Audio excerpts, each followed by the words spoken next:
Hello दोस्तों, कैसे हैं आप सब लोग। आशा करते हैं अच्छे होंगे। स्वागत है आप सबका एजुकेशन चैनल पर, जिसमें हम देख रहे हैं हिंदी बाल राम कथा क्लास 6।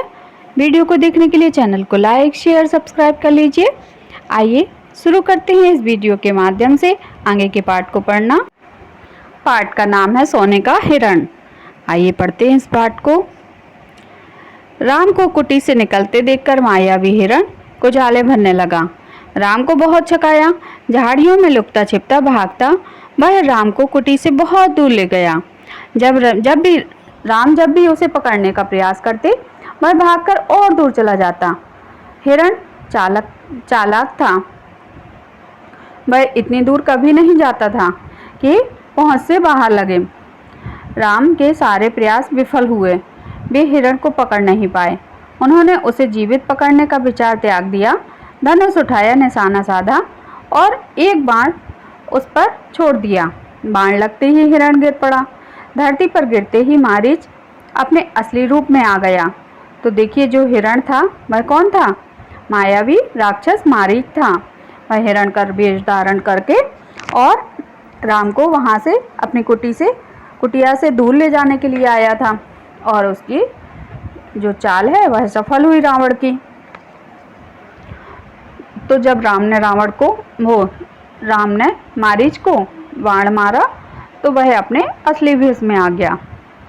मारीच ने माया से केवल अपना रूप ही नहीं बदला था, आवाज भी बदल ली थी।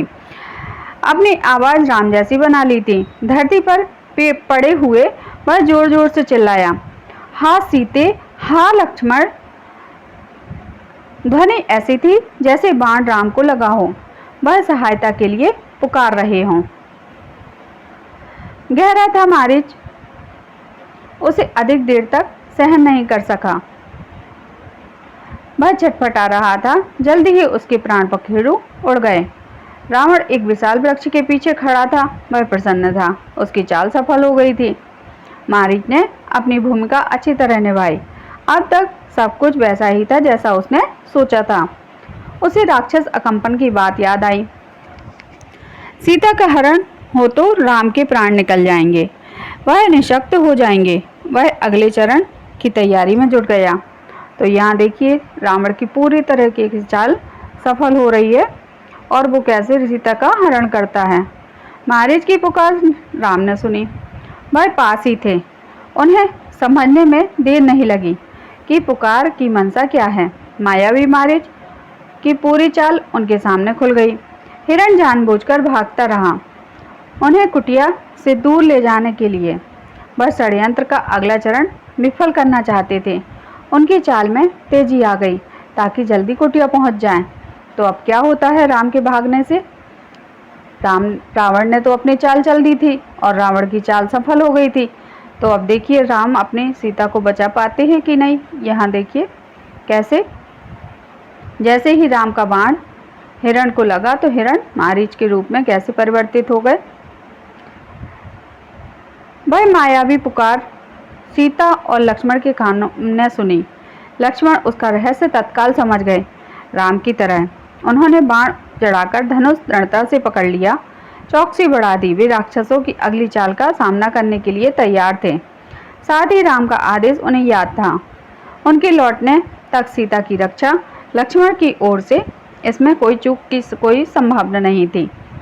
सीता वह आवाज़ सुनकर विचलित हो गई, घबरा गई, दौड़कर कुटिया के द्वार पर गई। उन्होंने लक्ष्मण से कहा, तुम जल्दी जाओ, जिस दिशा में आवाज़ आई है उसी ओर। तुम्हारे भाई किसी कठिन संकट में फंस गए हैं, उन्होंने सहायता के लिए पुकारा है। उनकी ऐसी कातर आवाज़ मैंने कभी नहीं सुनी है। जाओ जल्दी। लक्ष्मण, आप चिंता न करें माते, लक्ष्मण ने सीता को आश्वस्त करते हुए कहा। राम संकट में नहीं है, हो ही नहीं सकते हैं। उनका कोई कुछ नहीं बिगाड़ सकता है। हमने जो आवाज़ सुनी है वह बनावटी और मायावी राक्षसों की चाल है। मुझे कुटिया से दूर ले जाने के लिए आप निश्चिंत रहें, भाई राम जल्दी ही आते होंगे। तो यहाँ अब फिर सीता जिद करती हैं कि लक्ष्मण राम को बचाने के लिए मुझे अकेला छोड़कर राम को बचाने के लिए जाएं। सीता क्रोध से उबल पड़ी। लक्ष्मण का इस घड़ी में इतना शांत होना उन्हें समझ में नहीं आया। राम की आवाज़ सुनकर भी वे यहीं खड़े रहे हैं, सहायता के लिए नहीं गए। सीता को इसके पीछे षड्यंत्र दिखाई दिया। लक्ष्मण की चाल लगा कि लक्ष्मण राम का भला नहीं चाहते, उनकी हितैषी नहीं है।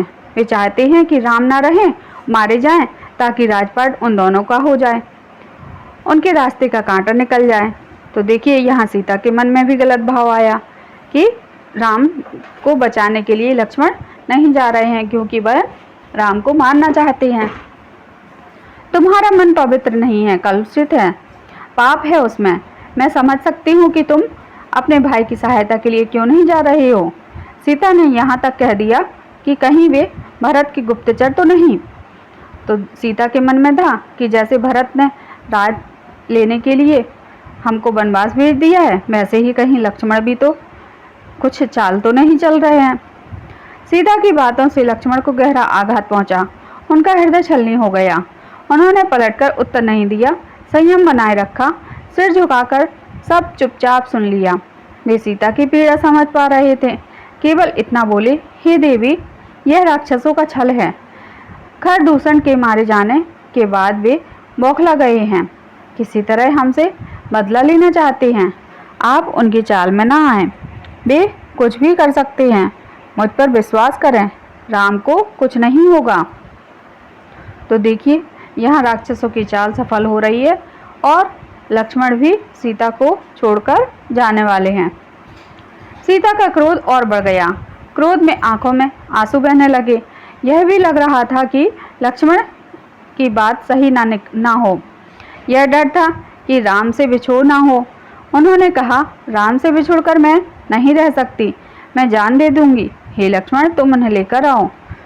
लक्ष्मण राम के लिए राम की आज्ञा का उल्लंघन कर रहे थे। उन्होंने सीता को प्रणाम किया और राम की खोज में निकल पड़े। लक्ष्मण के जाते ही रावण आ पहुंचा, तपस्वियों जैसा, जटाजूट वैसा ही वस्त्र। सीता ने साधु समझकर उसका स्वागत किया। रावण ने सीता के स्वरूप, संस्कार और साहस की प्रशंसा की। उसने सीता का परिचय प्राप्त करने के बाद कहा, सुमुखी, मैं रावण हूँ, राक्षसों का राजा, लंकाधिपति। मेरा नाम लेने पर लोग थरथरा उठते हैं, लेकिन तुम सुंदरी हो, सबसे अलग हो। तुम्हारे लिए मैं स्वयं चलकर आया हूँ। मेरे साथ चलो, सोने की लंका में रहो, मेरी रानी बनकर। सीता क्रोधित हो उठी, कहा, मैं प्राण त्याग दूंगी, लेकिन तुम्हारे साथ नहीं जाऊंगी। मैं राम की पत्नी हूँ, वे महाबलशाली हैं, तुम्हें उनकी शक्ति का अनुमान नहीं। तो देखिए रावण की चाल पूरी तरह से सफल हो गई और वह सीता को लेने के लिए, सीता का हरण करने के लिए साधु के भेष में सीता के पास आ गए और सीता से अपने साथ चलने के लिए उनको बेबस करने लगे। तुम चले जाओ, नहीं तो तुम्हारा सर्वनाश हो जाएगा। रावण ने सीता की बात अनसुनी कर दी। खींचकर उन्हें रथ में बैठा लिया।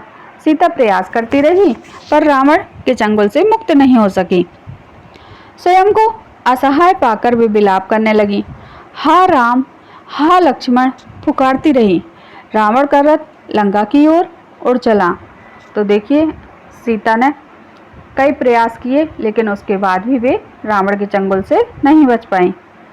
मार्ग में पशु पक्षियों, पर्वतों, नदियों से कहती जा रही थी कि कोई उनके राम को बता दे, रावण ने उनका हरण कर लिया है।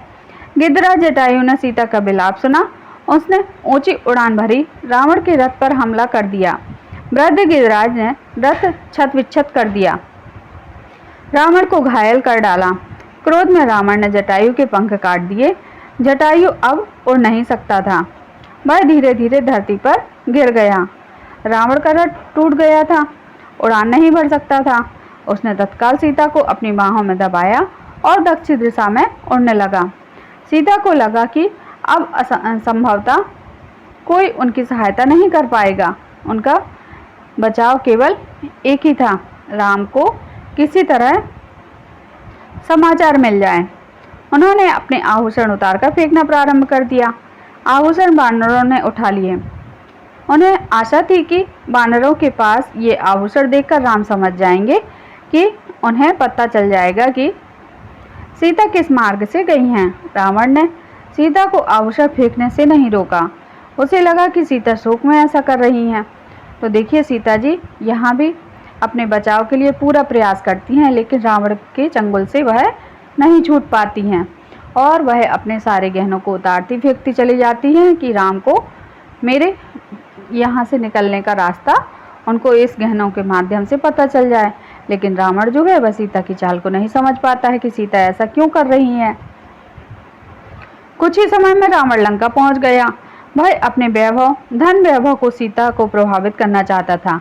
उन्हें लेकर वह सीधा अपने अंतःपुर में गया। राक्षसियों को सीता की निगरानी करते रहने को कहा और बाहर निकल गया। थोड़ी देर में वह फिर लौटा। सीता को घूरते हुए उसने कहा, सुंदरी, मैं तुम्हें 1 वर्ष का समय देता हूँ। निर्णय तुम्हें करना है। मेरी रानी बनकर लंका में राज करोगी या विलाप करते हुए जीवन बिताओगी। तो रावण बार बार प्रयास करता है कि सीता उनसे विवाह कर ले, लेकिन सीता एक श्रेष्ठ कुल की नारी थी। उन्होंने रावण के इस प्रस्ताव को ठुकरा दिया। सीता बार बार रावण को धिक्कारती रही, राम का गुणगान करती रही। रावण को क्रोध आ गया। तुम्हारा राम यहाँ कभी नहीं पहुँच सकता, तुम्हें कोई नहीं बचा सकता, तुम्हारी रक्षा केवल मैं कर सकता हूँ। मुझे स्वीकार करो, लंका में सुख से रहो। तो वह रावण जो है, दुष्ट पापी रावण, वह सीता को कहता है कि तुम मेरे साथ विवाह करो। पापी रावण, राम तुझे अपनी दृष्टि से जलाकर राख कर सकते हैं। उनकी शक्ति देवता भी स्वीकार करते हैं। मैं उस राम की पत्नी हूँ जिसके तेज और पराक्रम के आगे कोई नहीं ठहर सकता। तेरा सारा वैभव मेरे लिए अर्थहीन है। तूने पाप किया है। राम के हाथों तेरा अंत निश्चित है। तो देखिए, यहाँ सीता अपने राम को यशस्वी बताती हैं, बलशाली बताती हैं और कहती हैं, राम तेरा सर्वनाश कर देंगे, तुम अभी सुधर जाओ और मुझे पाने की इच्छा छोड़ दो। राम की इतनी प्रशंसा सुनकर रावण कुछ चिंतित हो गया। उसने सोचा, खरदूषण को मारने वाला अवश्य शक्तिशाली होगा। उसने तत्काल अपने सबसे बलिष्ठ राक्षसों को बुलाया। कहा, तुम लोग पंचवटी जाओ। राम और लक्ष्मण वहीं रहते हैं। उनका एक एक समाचार मुझे मिलना चाहिए। दोनों पर निगरानी रखो, मौका मिलते ही उन्हें मार डालो। तो देखिए, रावण ने दूसरा भी हथियार अपना लिया, दूसरा रास्ता अपनाया कि राम को और लक्ष्मण को मार दिया जाए। और राम और लक्ष्मण को मारने के लिए शक्तिशाली बलशाली राक्षसों का उपयोग किया। उनको भेजा वहां पर कि उनकी खबर मुझे दो, वो क्या कर रहे हैं, कैसे रह रहे हैं, और उनको मौका मिलते ही मार डालो। उधर सीता को पाने के लिए रावण ने अपनी योजना बदली। उन्हें अंतःपुर से निकालकर अशोक वाटिका में बंदी बना लिया, पहरा कड़ा कर दिया। राक्षसियों को स्पष्ट निर्देश थे कि सीता को किसी भी तरह का शारीरिक कष्ट ना हो। इसके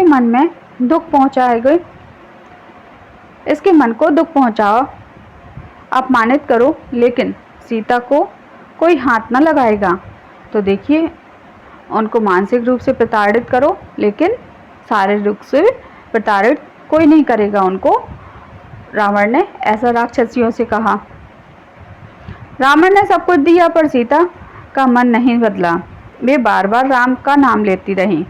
शेरों के बीच हिरनी की तरह बैठी रहती, डरी सहमी रो रो कर दिन काट रही थी। सोने की हिरण ने उन्हें सोने की लंका में पहुंचा दिया। यहाँ से उन्हें राम ही बचा सकते हैं। तो देखिए, सीता अपने मन में कितना ज़्यादा पश्चाताप करती हैं, लेकिन उसके बाद भी उन्हें पलटकर राम वहाँ अशोक वाटिका में नहीं मिल पाते हैं।